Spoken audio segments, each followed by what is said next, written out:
오늘 말씀의 제목은 왜 성령의 충만함을 받아야 할까입니다. 여러분, 사람들이 우리를 어떻게 부르죠? 우리를 그리스도인이라고 부르죠. 그래서 우리는 다 그리스도인입니다. 바울은 그리스도인을 고린도후서 오늘 본 말씀에서 새로운 피조물이다 라고 말합니다. 즉 그리스도인이란 새로운 피조물 된 자라는 의미죠. 그렇다면 바울은 왜 그리스도인을 새로운 피조물이라고 말한 걸까요? 우리의 이전과 지금 현재의 차이가 뭐길래 우리를 그렇게 새로운 피조물이라고 정의한 걸까요? 그것은 그리스도 안에 우리가 있지 않다가 이제는 그리스도 안에 있는 존재가 된 것 때문이었습니다. 그런데 중요한 것은 우리가 그리스도 안에 있지 않다가 그리스도 안에 있게 된 존재가 된 그 중요한 터닝 포인트가 바로 성령님께 있었다는 거예요. 성령님께. 이래서 바울은 성령님의 내주하심이 있고 없고의 차이 바로 성령님의 융으로 이전 것과 새 피조물로 우리를 구분하는 것이죠. 사람을.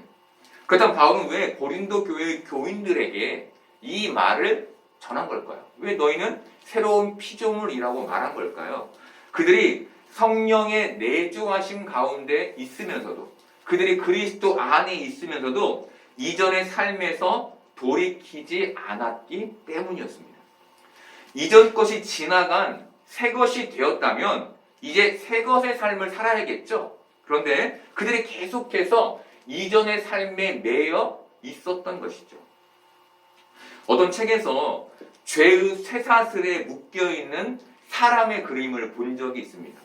죄를 쇠사슬로 표현한 건 죄라는 게 그냥 쉽게 우리가 마음 먹은 대로 떼어버릴 수 있는 종류의 것이 아님을 표현한 것이었습니다. 죄는 성령의 내주하심으로 예수 그리스도를 믿게 된 우리를 새로운 삶으로 나아가지 못하게 만듭니다. 이전의 삶에 그대로 머물러 있게 만듭니다. 그렇게 우리를 하나님의 말씀대로 살지 못하게 만드는 게 죄인 거예요, 죄. 그리고는 결국 우리로 하여금 우리를 형식적인 그리스도인으로 남도록 만드는 것이죠. 형식적인 그리스도인. 그렇게 세상에 영향력을 끼치지 못하는 그리스도인으로 우리를 끌고 가는 거예요. 그게 사단의 전략인데 이게 마귀가 고린도 교회 교인들에게 가지고 있던 전략이었던 거예요. 그래서 바울이 고린도 교회의 교인들에게 너희는 새로운 피조물이다. 이제 새로운 삶을 살아야 한다라고 강조하는 것입니다. 여러분, 우리도 마찬가지죠. 우리에게도 이미 이전 것은 지나갔습니다. 우리 안에 성령님이 내주하시잖아요. 그죠? 이미 지나갔습니다. 우리는 새로운 피조물로서의 삶, 참 그리스도인의 삶, 건강한 그리스도인의 삶으로 나아간 사람들인 거예요. 그런데 많은 사람들이 새로운 피조물로서의 삶으로 나아가지 못합니다. 여전히 그 이전 것에 머물러 살아요. 왜 이들은 새로운 피조물의 삶으로 나아가지 못하는 걸까요? 무엇 때문일까요? 성령님이 내주하시는 그 안에 성령의 충만함이 없기 때문입니다. 우리가 성령의 내주하심은 있어 믿었지만 우리의 삶을 이전 것을 끄집어낼 힘을 주시는 성령의 충만함이 없기 때문이죠. 자동차의 등급은 자동차의 배기량에 따라 나뉩니다. 소위 좋은 차란 큰 배기량을 가진 차를 말하죠. 그리고 좋지 않은 차란 힘이 약한 낮은 배기량의 차를 말합니다. 비싼 차일수록 자동차의 배기량이 크고 자동차의 크기도 큽니다. 그리고 비쌀수록 외장도 좋고 내장도 좋죠. 반대로 값싼 자동차일수록 배기량이 작고 자동차 크기도 작습니다. 외장이나 내장도 좋지 않죠. 예전에 제가 청년 시절에 티코를 타고 다닌 적이 있습니다. 다 아시죠? 티코? 네. 그 차를 타고 다닌 적이 있는데 이 차는 배기량이 800cc였습니다. 800cc. cc가 낮은 만큼 차도 작았고 외장과 내장도 모두 좋지 않았습니다. 지금도 기억에 남는 게 그 차의 모든 내부가 천과 고무가 덧대지 않은 금속이었던 게 기억이 납니다. 다 금속이에요, 그냥. 그런데 만약 티코의 배기량은 그냥 놔둔 채 차체를 크게 키우고 외장과 내장을 값비싸게 장식한다고 해서 그 차를 좋은 차라고 부를 수 있을까요? 그 차가 정말 좋은 차일까요? 아니겠죠. 그렇죠? 배기량은 그대로인데 차체만 좋은 건 좋은 차가 아니잖아요. 여러분, 새로운 피조물의 삶도 이와 같은 거예요. 새로운 피조물에게는 성령의 충만함이 있어야 하는 겁니다. 성령의 충만함은 자동차의 배기량과 같은 거예요.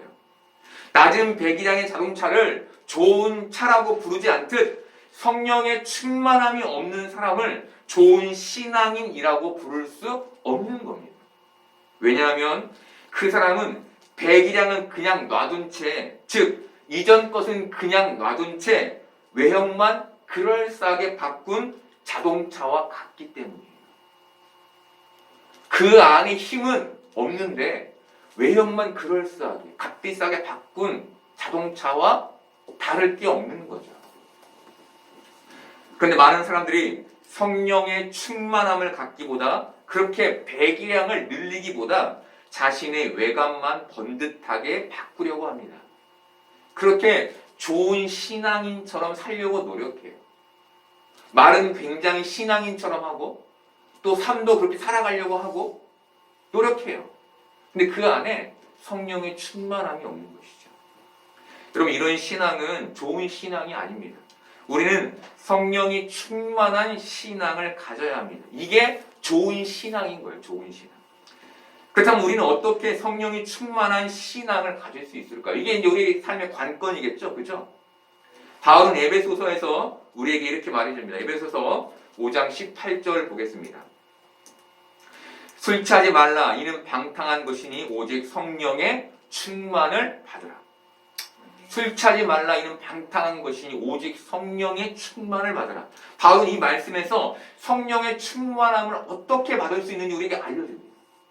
어떤 방법이 이 안에, 이 바울의 말 안에 숨겨져 있을까요?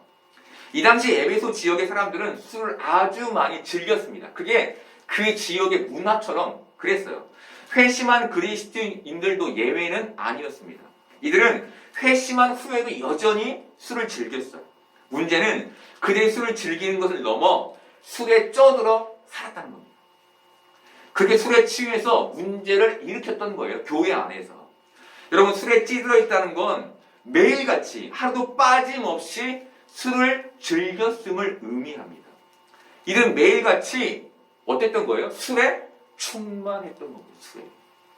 이들이 술에 충만할 수 있었던 것은 매일같이 술을 마셨기 때문이었어요. 매일같이 하루도 빠짐없이. 여러분, 이것이 바로 우리가 성령 충만함을 잃지 않을 수 있는 방법인 거예요. 우리도 매일같이 하나님께 기도하고 말씀을 즐기며 묵상할 때 비로소 성령의 충만함을 유지할 수 있게 되는 겁니다. 아멘. 사람들은 술을 슬플 때도 마시고 기쁠 때도 마시고 위로받고 싶을 때도 마십니다.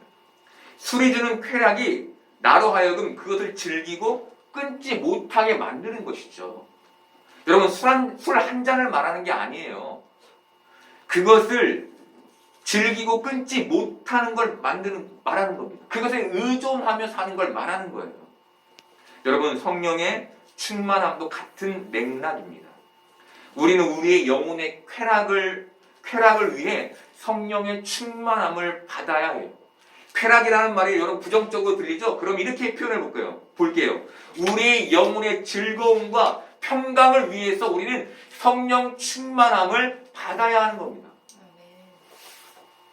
그런데 대부분의 사람들은 영혼의 즐거움을 경시해요. 영혼의 즐거움. 그것을 크게 생각하지 않습니다. 대신 정신적인 부분, 정신적인 스트레스를 아주 크게 생각해요. 그래서 이것을 해결하는 것을 가장 큰 삶의 목적으로 두고 살아요.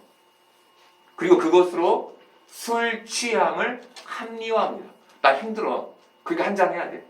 나 즐거워. 한잔 해야 돼. 오늘 저 사람 나 힘들겠어. 한잔 해야 돼. 이런 식으로 자기를 합리화하는 것이죠. 우리는 예수 그리스도의 대속을 믿는 믿음으로 구원받았습니다. 예수 그리스도로 인해 우리의 영혼은 구원을 보장받게 된 거예요. 이것은 우리 육신의 끝에 있을 죽음 이후를 보장받게 됐음을 의미합니다. 우리는 이미 예수 그리스도를 믿기 때문에 저 천국을 보장받은 사람들인 거예요. 이 보장은 마치 우리가 돈을 많이 가지고 있을 때 마음이 든든한 것처럼 우리 영혼의 평안을 가져다 줍니다.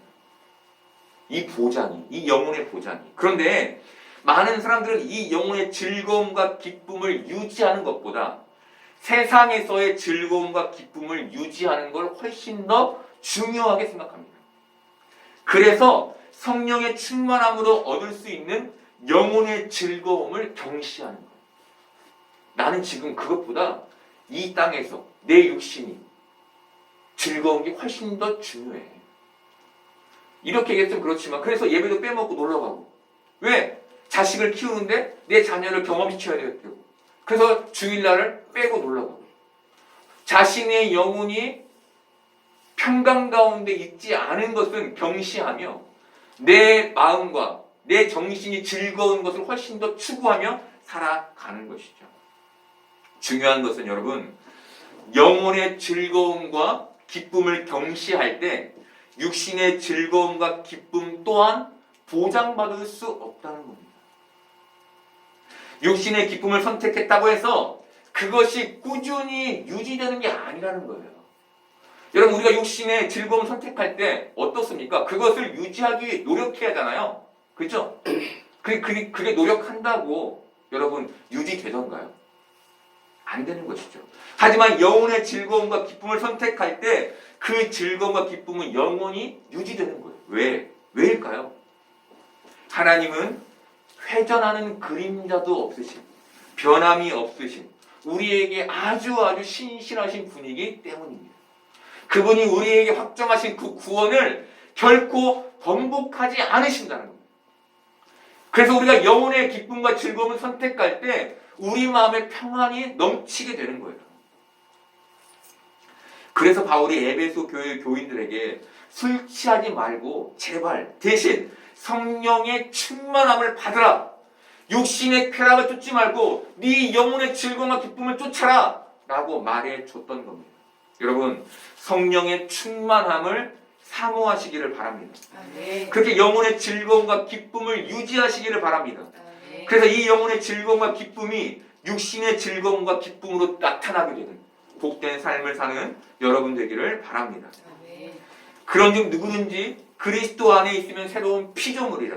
이전 것은 지나갔으니 보라 새 것이 되었도다 라고 말한 바울은 갈라디아서 5장에서 성령 충만한 사람들이 맺게 될 열매에 대해서 우리에게 이렇게 말해줍니다. 갈라디아서 5장 22, 23절을 보겠습니다. 오직 성령의 열매는 사랑과 희락과 화평과 오래 참음과 자비와 양성과 충성과 온유와 절제니 이 같은 것을 금지할 법이 없느니라. 여러분, 나무의 열매는 나무 스스로 맺는 것처럼 보입니다. 하지만 나무 스스로는 열매를 맺을 수 없죠. 나무가 열매를 맺도록 뒷받침되는 게 있어야 나무가 열매를 맺게 되는 겁니다. 그것이 무엇일까요? 바로 땅의 풍성한 양분입니다. 땅의 풍성한 양분. 성경은 이스라엘 백성들이 들어갈 그 가나안 땅을 젖과 꿀이 흐르는 땅으로 표현합니다. 그리고 성경 그 땅의 열매를 이렇게 표현합니다. 민수기 13장 23절 보겠습니다. 또 에스골 골짜기에 이르러 거기서 포도송이가 달린 가지를 베어 둘이 막대기에 꿰어 메고 또 석류와 무화과를 따니라. 여러분, 포도송이가 얼마나 컸던지 두 사람이 그걸 꿰어서 어깨에 맸다라고 얘기해요. 여러분, 땅이 비옥하냐 그렇지 않느냐에 따라 열매의 질과 양이 결정되는 겁니다. 다시 말하면 성령의 충만함이 있느냐 없느냐에 따라 성령의 열매의 질과 양이 결정되는 거예요. 여기서 우리에게 한 가지 질문이 생기죠. 그것은 왜 내게 성령의 열매가 있어야 하지? 왜 내가 성령의 열매를 맺어야 하지? 왜 성령의 충만함으로 그 힘들고 어려운 걸 맺으며 살아야지? 라는 질문이 생깁니다. 여러분, 우리가 왜 성령의 열매를 맺어야 할까요? 이 열매가 지금 내 신앙의 방향이 옳은지 그른지의 지표가 되기 때문입니다. 이 열매가 우리가 이 세상에서 마귀에게 지고 있는지 이기고 있는지를 알 수 있는 지표가 되기 때문입니다. 이 열매가 지금 우리가 평강한지 그렇지 않은지를 보여주는 지표가 되기 때문입니다. 열매가 내가 맺는 그 성령의 열매가 곧 나인 거예요. 나의 삶. 그걸 나타내는 거예요. 누가복음 6장 43절부터 45절까지를 보겠습니다. 못된 열매 맺는 좋은 나무가 없고 또 좋은 열매 맺는 못된 나무가 없느니라. 나무는 각각 그 열매로 아나니 가시나무에서 무화과를 또는 찔레에서 포도를 따지 못하느니라. 선한 사람은 마음에 쌓은 선에서 선을 내고 악한 자는 그 쌓은 악에서 악을 내나니 이는 마음에 가득한 것을 입으로 말함이니라. 아멘. 여러분, 이 말씀은 외형적으로는 종교 생활을 해 나가지만 신앙의 열매를 맺지 못하는 사람들을 향해 예수님이 하신 말씀입니다. 이 말씀은 예수님의 말씀을 따르기보다 예수님을 이용하려 했던, 신앙을 가지고 자신의 삶을 좀 더 풍성하게 하려고 했던 사람들을 향한 예수님의 말씀입니다. 쉽게 말하면 성령의 충만함이 없어서 진짜 성령의 열매를 맺지는 못하지만 가짜 열매를 만들어서 그런 척 했던 사람들에 대한 예수님의 말씀인 겁니다. 여러분, 성령의 충만함 없이는 성령의 열매를 맺지 못하는 거예요. 성령의 열매 없이는 여러분 안에 평강과 평안도 유지될 수 없는 겁니다. 성령의 충만, 성령의 열매, 그리고 여러분 안에 있을 그 평강까지 다 한 세트로 묶여 있는 거예요. 성령의 충만이 없으면 성령의 열매가 없고 성령의 열매가 없으면 평강도 없는 거예요. 여러분, 예수님은 선한 사람은 마음에 쌓은 선으로 선을 내고 악한 자는 쌓은 악에서 악을 내나니 이는 마음에 가득한 것을 입으로 말함이라 라고 말씀하셨습니다. 이 말은 지금 네가 마음에 묵상하는 게 선이면 선을 말로 뱉어내게 될 것이고, 지금 네가 마음에 묵상하는 게 악이면 악을 말로 뱉어내게 될 것이라는 의미였습니다. 쉽게 말하면 네가 하나님의 말씀을 묵상하면 그것이 성령의 충만함으로 나타나 평안의 열매를, 성령의 열매를 맺게 될 것이고, 네가 세상을 묵상하면 그것이 네 속에서 걱정과 염려를 만들어 근심의 열매를 맺게 될 것이라는 말씀이었습니다. 여러분, 매일매일 하나님의 말씀을 묵상하는 사람과 매일매일 세상, 악을 묵상하는 사람의 가장 큰 차이는 뭘까요? 선을 묵상하는 사람과 악을 묵상하는 사람의 가장 큰 차이는 뭘까요? 마음에 평강과 기쁨과 감사가 있느냐 없느냐의 차이인 거예요. 내 마음에 이 세상과 하나님을 향한 감사와 찬양이 있다면 나는 선을 묵상하고 있는 거예요. 그런데 내가 늘 근심과 염려를 뱉어내고 있다면 우리는 세상을 묵상하고 있는 것인 겁니다. 이렇듯 성령의 열매가 우리가 올바르게 신앙생활을 하고 있는지 그렇지 않은지를 알려주는 지표가 되는 겁니다.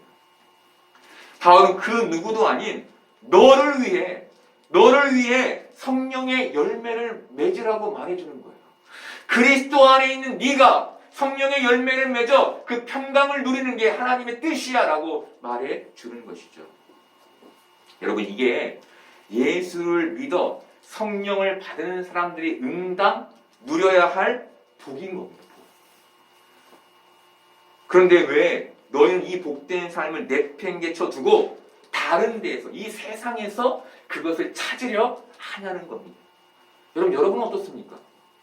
지금 이 자리에 앉아 계신 여러분은 정말 응당 누려야 할 성령의 복을 누리고 계십니까? 응당 누려야 할 그 성령의 복을 누리기 위해 세상이 아닌 성령의 충만함을 사모하며 기도와 말씀을 즐기고 있습니다. 그렇게 즐기는 여러분 되기를 바랍니다. 아멘. 저는 요즘 건강한 신앙의 삶에 대해서 많이 고민합니다. 건강한 신앙의 삶은 뭘까? 그러던 중 지금은 고인이 된 신해철 씨의 말이 생각나게 됐습니다. 신해철 씨는 어떤 프로그램에 나와서 이런 말을 했습니다. 자신은 담배를 피는데 지금까지 사람들이 자신에게 담배를 끊으라 라고만 말했지 그 누구도 담배를 잘 피는 법에 대해서 말해주지 않았다는 겁니다. 나는 선도란 담배를 피는 청소년들이나 젊은 청년들에게 담배를 건강하게 필 수 있는 방법을 제시하는 것이라고 생각합니다. 여러분, 바울은 오늘 우리에게 이 건강한 신앙의 삶을 제시하는 겁니다. 우리가 신앙의 삶을 살고 있죠. 다 각자 나름대로. 근데 진짜 건강한 건 이거야. 거기에서 이렇게 한번 살아봐. 이렇게 우리의 삶을 선도하며 계도하고 있는 거예요. 외형만 바꾸는 것은 건강한 신앙이 아니라고 말해주는 겁니다. 시간이 흘러 외형만 남게 되는 삶도 건강한 신앙이 아니라고 말해주는 거예요. 여러분, 우리 첫 신앙을 가졌을 때는 참 건강했잖아요. 하나님을 향해 마음이 풍성했고 뜨거웠잖아요. 근데 지금은 어때요? 만약 우리가 형식만 남아있다면 이것도 건강한 게 아니라는 거예요. 오직 성령의 충만함으로 열매를 맺는 신앙만이 진짜 건강한 신앙이라고 우리에게 알려주는 겁니다. 바로 이것이 여러분, 이전 것이 지나간 새 것의 삶인 겁니다. 새 것의 삶. 새 피조물의 삶인 거예요. 바로 그 새로운 신앙, 건강한 신앙은 오직 성령의 열매로만 알 수 있는 겁니다. 성령의 열매. 사랑, 희락, 화평, 오래 참음, 자비, 양선, 충성, 온유, 절제는 모두 성령의 충만함에서 비롯되는 거예요. 중요한 건 여러분, 이 성령의 열매가, 이 성령의 충만함이 하나님과의 관계에서 비롯된다는 거예요. 하나님 성령 충만함을 주세요. 이것은 끝나는 게 아니라 하나님과의 깊은 관계, 매일 그분을 만나고 싶은 마음, 그래서 그분께 기도하고 말씀을 읽으며 그분을 추구하는 것, 그것으로만 성령의 충만함이 있게 된다는 거예요. 나무가 열매를 맺기 위해 반드시 땅의 비옥함이 필요하듯 성령이 충만함, 바로 하나님과의 깊은 관계가 성령의 열매를 맺게 하는 비옥한 땅의 역할을 하는 거예요. 그분과의 관계없이 결코 우리는 열매를 맺을 수 없는 거예요. 그분과의 관계없이 맺는 건 다 가식이고 외식인 거예요. 그렇다면 하나님과의 깊은 관계는 어떻게 맺을 수 있을까요, 여러분? 여러분, 이제는 그런 궁금증이 드셔야죠. 그죠? 내가 어떻게 하나님과의 깊은 관계를 맺어서 성령의 열매를 맺을까?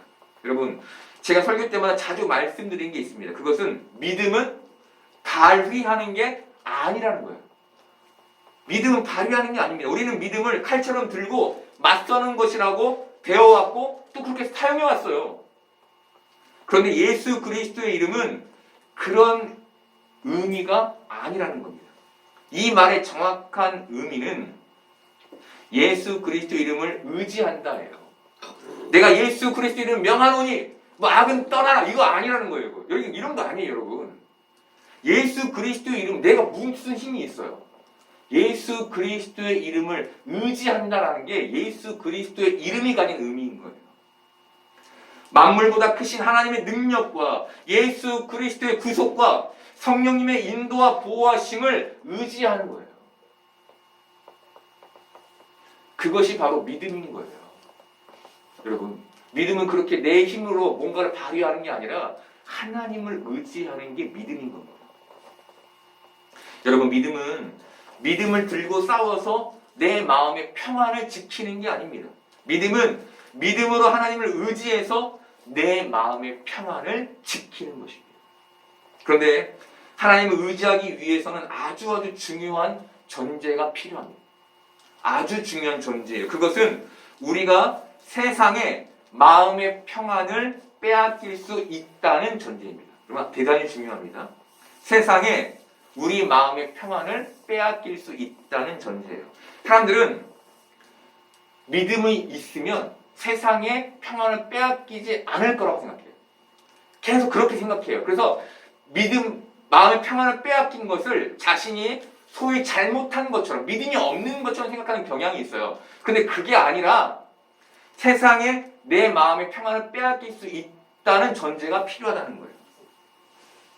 여러분, 사람들이 마음의 평안이 있는데 하나님을 의지할까요? 그렇지 않아요, 여러분. 마음이 평안이 있는데 하나님을 의지하는 사람은 없어요. 굳이 의지할 필요가 없잖아요. 나 잘 살고 있는데. 그죠? 즉, 우리가 세상의 마음을 빼앗겨서 평안을 잃고 염려하게 되는 건 자연스럽고 당연한 모습인 겁니다. 이게 믿음 없는 모습이 아닌 거예요. 우리가 가져야 할 믿음은 우리가 세상의 마음의 평안을 빼앗겼을 때 그 염려와 불안에 하나님을 의지하는 믿음인 거예요. 하나님을 의지하는 믿음. 여러분, 우리가 예전에는, 지금은 그렇게 하지 않지만 예전에는 은행에 저금을 많이 했죠. 그렇죠? 은행에 저금을 하는 이유는 뭐였죠? 은행이 내 돈을 잘 맡아줄 것이라고 믿었기 때문에 은행에 저금을 한 것이죠. 다시 말하면 은행을 신뢰했기 때문에 은행에 내 돈을 맡겼던 거예요. 여러분, 이처럼 내 것을 하나님께 맡겨서 내 마음의 염려와 불안을 떨치는 것, 이것이 바로 믿음인 거예요. 이것이. 그리고 이것이 바로 하나님과의 관계 맺음인 겁니다. 그러니 여러분, 우리 삶에 찾아오는 고통에 대해서 여러분 너무너무 힘들어할 필요 없어요. 물론 힘들죠. 안 힘들다는 얘기가 아니에요. 그것 하나님과의 관계 맺음에 사용하라고 주님이 주실 수 있는 거예요. 물론 너무 힘들면 좀 짜증이 나긴 해요. 그죠? 예. 막 마음이 무너지기도 하고 기도하기 싫어지고 막 이래요. 하지만 그것을 가지고 우리가 어디로 나아가는 게 믿음이라고요? 하나님께 나아가는 게 믿음인 거예요. 네. 이 관계 맺음이 많아질수록 깊은 만남을 가질 수 있게 되고 성령의 충만함으로 성령의 열매를 맺을 수 있게 되는 겁니다. 저는 청년 시절에 성령의 열매를 묵상하며 이 열매를 의지적으로 맺어보려고 노력한 적이 있었습니다. 저는 그때를 회상하며 내가 내 삶을 새 삶에 구겨 넣으려 했구나라고 생각했습니다. 그리고 다시 한번 말씀드릴게요. 저는 제가 성령의 열매를 의지적으로 맺으려고 노력했던 때를 회상하며 내가 내 삶을 새 삶에 구겨 넣으려 했었구나라고 생각하게 됐습니다. 여러분, 성령님의 내주하심으로 우리가 얻게 된 새 삶은 내 삶을 새 삶에 구겨 넣는 게 아닙니다. 내 삶이 새 삶에 빨려 들어가는 겁니다. 바리새인들이 율법에 자신의 삶을 구겨 넣으려 했던 것처럼 그렇게 해서는 안 되는 거예요. 제자들이 예수님을 따르며 예수님의 말씀에 빨려 들어가 순종했던 것처럼 그렇게 우리의 삶도 예수님의 삶으로 빨려 들어가야 하는 것이죠. 바로 여기에 성령의 충만함이 있는 겁니다. 그리고 이때 제대로 된 성령의 열매를 맺게 되는 거예요. 그렇게 그 열매를 통해 참 평강과 평안을 누리게 되는 겁니다. 사랑하는 여러분, 우리는 이전 것이 지나간 새 사람이 된 사람들입니다. 하나님께서 우리에게 믿음을 주시며 성령의 새 삶을 허락하신 이유는 우리로 하여금 이 땅에서 평안과 평강을 잃지 않게 하기 위해서였습니다. 그리고 오늘 바울은 그 평안과 평강의 새 삶을 이룰 수 있는 방법을 우리에게 소개해 주는 거예요.